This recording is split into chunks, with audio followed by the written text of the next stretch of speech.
अमित शहानी जे काही भाषण केलं त्या भाष्यावर मी बोलण्या इतपत आणि ज्यांच्या विरोधात ते भाषण केलं त्या दोन्ही मान्यवर नेत्यांच्या 2 जणांच्या वक्तव्याबद्दल मी बोलणं उचित नाही। पण अमित भाईंनी ज्यावेळेस एखादी गोष्ट भाषणात बोलली तर ती स्वाभाविकरित्या काहीतरी तथ्य असल्याशिवाय ते बोलणार नाहीत हे कालही मी स्पष्ट केलं आहे, पुन्हा एकदा आज माध्यमांच्या समोर स्पष्ट करतो आहे। हे माझं वैयक्तिक मत आहे हे मी स्वतः सांगतोय। आता याच्या पहिले आणखीन याचा किस पाडायचा असला तर आपण पडू शकता, माझी तयारी आहे। आपण कृषी मंत्री आहात, राज्यामध्ये पावसाचं थैमान आलेलं आहे की एकंदरीत काय नुकसान झालेलं आहे आणि सरकार एकंदरीत आता कोकणामध्ये आणि विदर्भामध्ये 3 दिवस झालं पाऊस चालू आहे आणि दरवर्षीप्रमाणे मागच्या वर्षी फक्त पडला नव्हता एवढा, पण दरवर्षीप्रमाणे या दिवसामध्ये त्या भागामध्ये पूर आणि अतिवृष्टी होतेच, त्यामुळे स्वाभाविक नुकसानही होतं। आता ते नुकसान झाल्याचं आत्ता सर्व जमिनी ह्या पाण्याखाली आहेत, त्यामुळे आत्ता एक्झॅक्ट किती नुकसान झालं आहे याची माहिती या ठिकाणी येणं हे त्याला थोडासा वेळ लागेल। पण मला असं वाटतं की जे काय नुकसान होईल त्या नुकसान भरपाईसाठी सरकार समर्थ असेल। उद्धव ठाकरे औरंगजेब फॅन क्लबचे अध्यक्ष आहेत असंही अमित शहा बोलले। नाही, मला कळालं की ते औरंगजेब फॅन क्लबचे अध्यक्ष आहेत असं ते बोलले, पण मला हेही कळालं की सोशल मीडियावर माध्यमावरती विशाळगडाचं प्रकरण झाल्यानंतर ज्या बहुसंख्य अल्पसंख्याकांनी या ठिकाणी महाविकास आघाडीला लोकसभेच्या निवडणुकीत मतदान दिलं त्या सर्व अल्पसंख्याक समाजाची इच्छा होती की ज्यांनी आपलं मतदान घेतलं, ज्यांना आपण दिलं, त्यांनी याबाबतीत अवाक्षर शब्द तरी बोलावा, ना की आदरणीय शरद पवार साहेब या बाबतीत बोलले, ना की माननीय उद्धव ठाकरे या बाबतीत बोलले। हां, जळगावला मात्र काल जयंत पाटलांनी कृषी विभागावरती एका भाषणात फार टीका केल्या। कदाचित माननीय जयंत पाटलांना माहीत नसेल की तेही 2.5 वर्ष महाविकास आघाडीमध्ये मंत्री होते। आत्ता जे काही शेतकऱ्यांच्या बाबतीत त्यांचा अचानक स्वप्न पडलं आणि शेतकऱ्याला मदत करावीशी वाटते ते जर त्यांनी 2.5 वर्षात त्या केलं असतं तर कदाचित आज शेतकऱ्यांना आम्ही जेवढी मदत करतोय तेवढी मदत करायची वेळ आली नसती।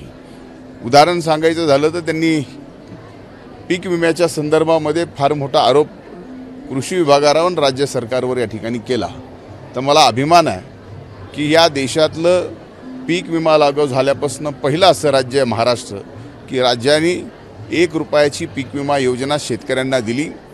1,70,00,000 शेतकऱ्यांनी मागच्या वर्षी पीक विमा या 1 रुपयाच्या योजनेत लाभार्थी ठरले।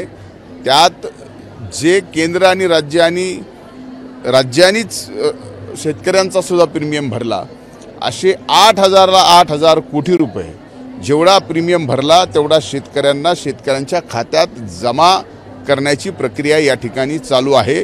त्यामुळे मागच्या वर्षीच्या सीझन खरीपचा 23-24च्या 1 रुपयासुद्धा पीक विमा कंपनीला नफा होऊ दिला नाही, तर जेवढा प्रीमियम भरला तेवढा सर्वचा सर्व शेतकऱ्याच्या खात्यावर येणाऱ्या काळात जाणार आहे। माझी लाडकी बहीण योजनेबाबत विरोधक टीका करतायत, मात्र कॅम्पही घ्यायला सुरुवात केली आहे। म्हणजे याचा अर्थ एवढाच आहे की एकीकडे टीका करायची की लाडकी बहीण नाही आणि दुसरीकडं मग स्वतःचं बॅनर लावून स्वतःचा कॅप्शन लावून फोटो लावून त्या ठिकाणी त्या योजनेचा फायदा देण्याचा प्रयत्न करायचा। म्हणजे जनाची नाही मनाची तरी थोडी वाटली पाहिजे। माझं एवढंच म्हणणं आहे विरोधकांना, एखादी योजना जर सरकारने आणली आणि ती योजना जर सगळ्या आमच्या लाडकी बहीण योजना ही जर 21 ते 65 वर्ष या महाराष्ट्रातल्या सर्व महिला वर्गाला फायदेशीर असेल, सशक्त करणारी असेल, तर या योजनेचं स्वागत हे विरोधी पक्षाकडून सुद्धा झालं पाहिजे। मीही 5 वर्ष विधान परिषदेचा विरोधी पक्ष नेता होतो। ज्यावेळेस सरकार चांगले निर्णय घेतं, लोकभिमुख निर्णय घेतो, त्यावेळेस मोठ्या मनानं आम्ही या ठिकाणी स्वागत केलं। पण साधी एक योजना जाहीर झाली की त्यांना असं वाटायला की आता विधानसभेत आपलं काही खरं नाही, अशा भावनेतून एकीकडे टीका करायची आणि दुसरीकडे स्वतःच कॅम्प लावायचे। म्हणजे जो काही त्यांच्यातलं कन्फ्युजन आहे हे येणाऱ्या निवडणुकीमध्ये त्यांना पूर्णपणानं मातीत गाडल्याशिवाय राहणार नाही। तर एक प्रश्न असा आहे की त्यामध्ये अतिशय उत्तम योजना आणली लाडकी बहीणची, त्यानंतर महिलांना 50% सीट दिली बसमध्ये, की अजूनही भावाच्या योजना आहेत त्या लाडका भाव वगैरे, तर अशा योजना राबवताना सरकारचा तिजोरा बिमार पडणार आहे, तो कसा रिकवर होणार? एक लक्षात घ्या, तुम्हाला रिकव्हरीचा प्रश्न पडला आहे का हा जातोय? इतके दिवस तर माध्यमं म्हणत होते की ही, विरोधक म्हणत होते की ही योजना खरीच नाही, ही निवडणुकीपुरती आहे. ज्यावेळेस आता ह्या योजनेचे लाभार्थी निवडले चाललेत, लाभार्थी एका जिल्ह्यातनं 2-2, 3-3 लाख या ठिकाणी चाललेत. आम्ही 19 ऑगस्टच्या अगोदर 2 महिन्याचा हप्ता या ठिकाणी त्या महिला भगिनींच्या आम्ही खात्यावर जमा करणार आहोत. त्यामुळं याच्यात पैसा कुठून येणार आणि आर्थिक भार किती येणार याचा विचार आपण करण्यापेक्षा ती आर्थिक भार उचलून या सर्व योजना आम्ही आमच्या महिला भगिनीपर्यंत, आमच्या भावांपर्यंत, आमच्या शेतकऱ्यांपर्यंत पोहोचवणार आहोत. त्याला कसल्याही प्रकारच्या पैशाची अडचण येणार नाही. राज्यामध्ये आरक्षणाचा मुद्दा चालू आहे. तिकडे मनोज जरांगे उपोषणाला बसले 3 दिवसांपासून. तिकडे हाकेंची मागणी आहे की ओबीसीमध्ये आरक्षण खाली जाणार, त्याला विरोध करतात. नाही, मी एक त्यांची यात्रा चालू झाली आहे. नाही, मला त्या बाबतीतली काही माहिती आणखी नाही आहे. हां, जरांगे पाटील त्या ठिकाणी उपोषणाला बसलेत. त्यांची जी काय मागणी आहे त्यांनी स्वतःच अनेकदा वाहिन्यावरती मुलाखतीत सांगितलं आहे की 80% आम्ही या ठिकाणी आरक्षण मिळवलं आहे आणि हे सरकारने दिलं आहे. 10% सकल मराठा समाजाला कायदा करून आरक्षण दिलं आहे, जेही आज कोर्टात टिकलेलं आहे आणि पुढच्या काळातही कोर्टात टिकवण्याची जबाबदारी ही आमच्या सरकारची आहे. आणि याचबरोबर जे निजामकालीन दस्ताप्रमाणे कुणबी प्रमाणपत्र दिलेत त्याची संख्यासुद्धा माध्यमांच्या समोर लाखोंमध्ये जाहीर आलेली, जी की आजपर्यंत मिळाले नव्हते, तेही मिळालेत. आता ते मिळाल्यानंतर आता राहिला विषय सगळ्या सोयऱ्याचा. तर सगळ्या सोयऱ्याचा विषय करत असताना, त्याची व्याख्या करत असताना अतिशय कॉम्प्लिकेटेड हा विषय आहे. याच्यात संविधानाचा, कायद्याचा आधार घेऊन आपण सगळ्या सोयऱ्याचा जो निर्णय करतो आहे हा कायम टिकणारा असला पाहिजे. या पिढीला नाही तर पुढच्या पिढीला सुद्धा टिकणारा पाहिजे.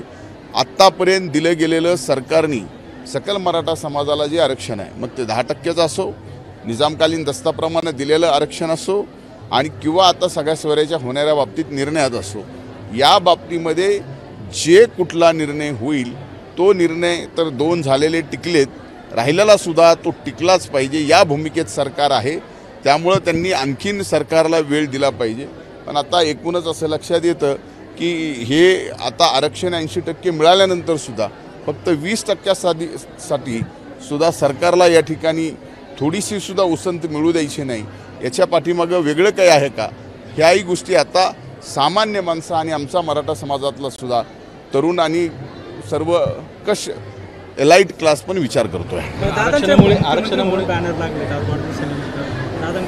एक लक्षात घ्या की स्वाभाविक आहे की एक व्यक्ती जर 40 वर्ष महाराष्ट्राच्या राजकारणात असेल आणि महाराष्ट्रात राजकारण करत असताना त्याचा एखादा सामान्य गावातला कार्यकर्ता त्या व्यक्तीला, आपल्या त्या नेत्याला राज्याचं मुख्यमंत्री व्हावं अशा पद्धतीचं जर त्यांनी बॅनर टाकलं तर त्यांनी का टाकलं असं म्हणता येत नाही. ते कार्यकर्त्याची भावना आहे. पण आता महायुती म्हणून आम्ही सरकारमध्ये आहोत.